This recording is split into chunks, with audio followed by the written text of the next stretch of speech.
Yo voy a presentar un breve resumen acerca de los gobiernos de México desde 1970 hasta 2018.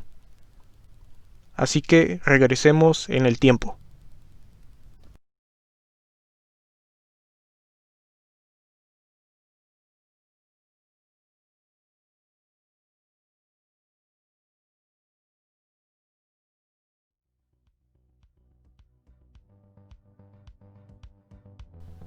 Su gobierno se caracterizará por una extraordinaria actividad personal y por la incorporación de jóvenes a destacados puestos gubernamentales para neutralizar la crítica al gobierno después de la huelga estudiantil de 1968. Su política de apertura democrática lo conducirá a tratar de reformar las organizaciones políticas y sindicales. A partir de su discurso de toma de posesión, en que señala que no es cierto que existe un dilema inevitable entre la expansión económica y la redistribución del ingreso, comenzará sus diferencias y enfrentamientos con la iniciativa privada organizada, cuya cúpula responderá con la creación del Consejo Coordinador Empresarial, a cuyos reclamos responderá, más que con críticas injustas al gobierno. Los empresarios deberán estar recomendando a sus compañeros de asociación velar por los intereses patrios que representa cada industria nacional. Portillo recibió al país en una situación difícil, ya que apenas unos días antes el presidente Echeverría había realizado una de las devaluaciones monetarias más severas que el país hubiese vivido hasta esas fechas.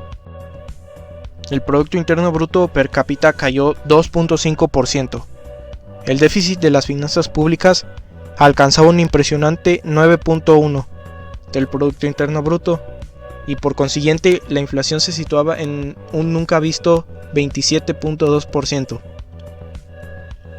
La deuda externa total al 30 de junio de 1977 era de 20.948 millones de dólares, o sea, más de 4 veces de la que existía al fin del periodo de Díaz Ordaz.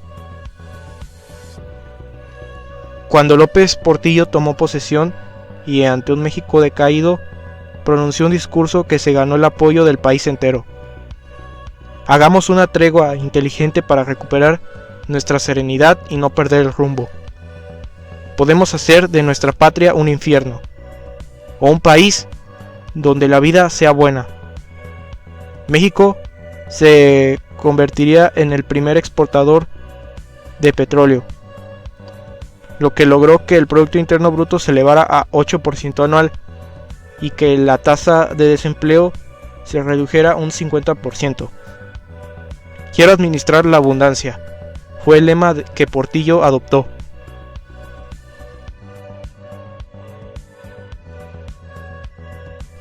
El 1 de diciembre de 1982, De la Madrid tomó posesión del cargo con mandato hasta 1988, en un momento de emergencia económica, según la expresión que él mismo empleó.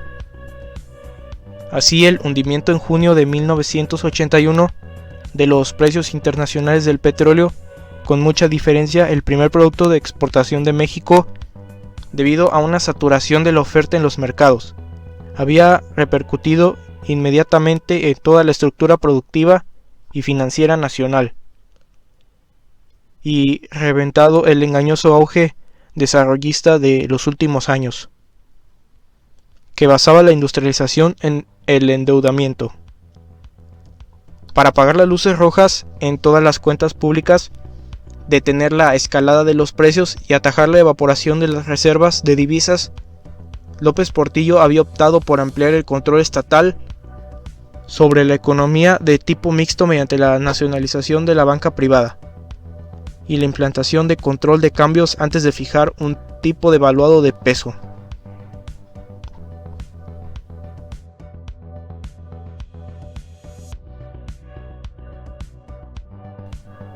Tras ganar las elecciones, Salinas tuvo que enfrentarse con enormes problemas, pero gracias a un ambicioso programa de modernización, logró revitalizar la economía de México, estimulando las exportaciones y apoyando el libre comercio entre los países de Centroamérica.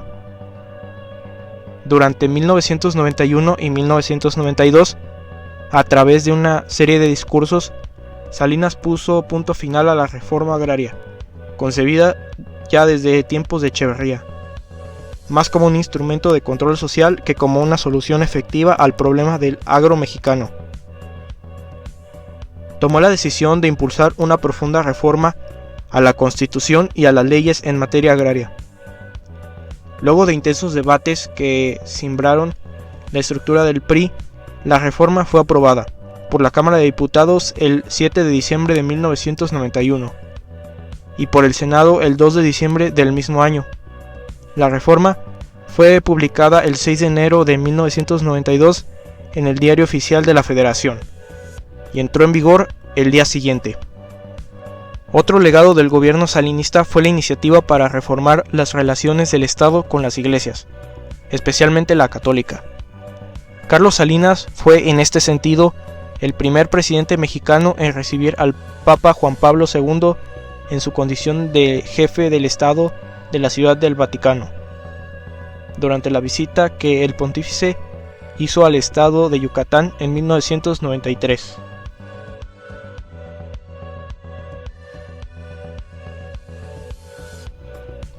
Luego de tomar el cargo como presidente de la República, Zedillo se enfrentó al legado de Salinas, una crisis financiera inmediata, la más severa de la década con repercusiones internacionales. Los inversionistas extranjeros y nacionales perdieron la confianza en un peso sobrevalorado, provocando en pocas semanas la caída de su valor en más de un 40% frente al dólar, causando quiebras de miles de compañías, desempleo y que muchos deudores se vieran impedidos de pagar sus deudas.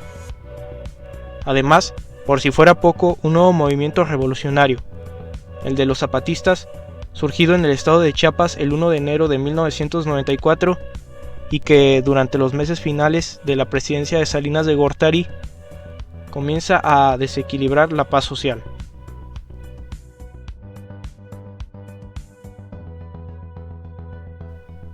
Vicente Fox también se convirtió en el primer presidente de la historia moderna de México en no contar con la mayoría absoluta de las cámaras de diputados ni de senadores, razón que le impidió impulsar la aprobación de las 3 reformas más importantes que había planeado para su mandato: la reforma fiscal, la reforma energética y la reforma laboral.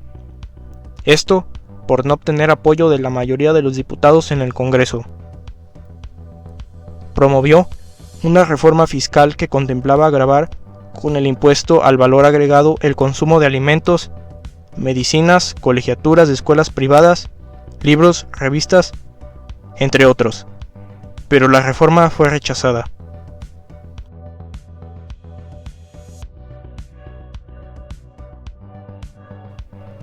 El 1 de diciembre de 2006, Calderón arrancó su periodo de gobierno con un problema de legitimidad y en una atmósfera crispada. El sexenio de gobierno de Felipe Calderón, uno de los periodos más sombríos de la historia contemporánea de México, estuvo marcado por la guerra no declarada del Estado contra los cárteles de la droga. Este conflicto pavoroso e irresuelto, que registró no menos de 60,000 víctimas mortales entre 2006 y 2012, puso al país norteamericano en el punto de mira internacional y tendió a eclipsar los demás aspectos de una presidencia que no fue, ni mucho menos, monotemática.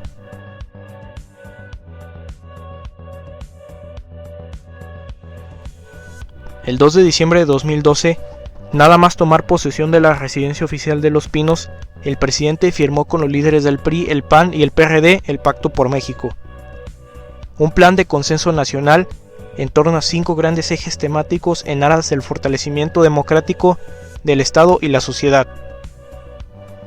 El pacto debía asegurar el más amplio respaldo político a la ambiciosa batería de reformas constitucionales de Peña Nieto, además del aval a su estrategia integral y transversal en materia de seguridad ciudadana. Transcurrido un año desde aquella rúbrica, la presidencia de Peña Nieto arrojaba un recuento de claroscuros. En 2013, el ímpetu modernizador del mandatorio se sustanció con la aprobación parlamentaria de las reformas estructurales de la educación, las telecomunicaciones y la energía. La primera reforma topó con las resistencias de sectores reaccionarios del Sindicato Nacional de Trabajadores de la Educación y deparó la detención de su poderosa líder, Elba Ester Gordillo, cacique intocable del viejo priismo, acusada de graves delitos. La segunda reforma ponía corsés antipreponderancia a los imperios de Carlos Slim en la telefonía y de Emilio Azcárraga en la televisión. Y la tercera tocaba de lleno a la electricidad y al gigante petrolero Pemex, que en la práctica perdía el monopolio estatal de la explotación de los hidrocarburos.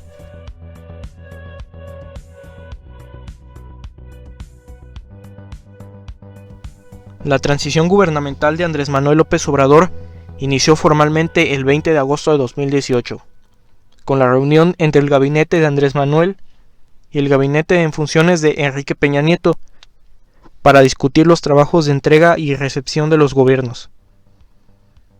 En el presupuesto de egresos de la Federación 2018 se etiquetaron 150 millones de pesos para el proceso de transición presidencial. Este se debe utilizar para crear una ley de ingresos y determinar el presupuesto que la nueva administración ejercerá en 2019. El 2 de julio, sin embargo, López Obrador aclaró que se podría realizar la transición sin emplear los fondos asignados. Por ley, la toma de poder del Congreso de la Unión es el 1 de septiembre. Durante este periodo se promulgó la Ley Orgánica de la Administración Pública Federal, cuya reforma permite la modificación, la estructura gubernamental y la Ley General de Comunicación Social, la cual es un regulador de gastos de publicidad oficial del gobierno. En conclusión, todos los gobiernos tienen algo positivo y algo negativo. Sin embargo, yo creo que los peores han sido Carlos Salinas de Gortari y Ernesto Zedillo, en lo que va desde 1970 hasta 2018, ya que en estos hubo una devaluación muy grande del peso, provocando muchos problemas económicos y desempleo.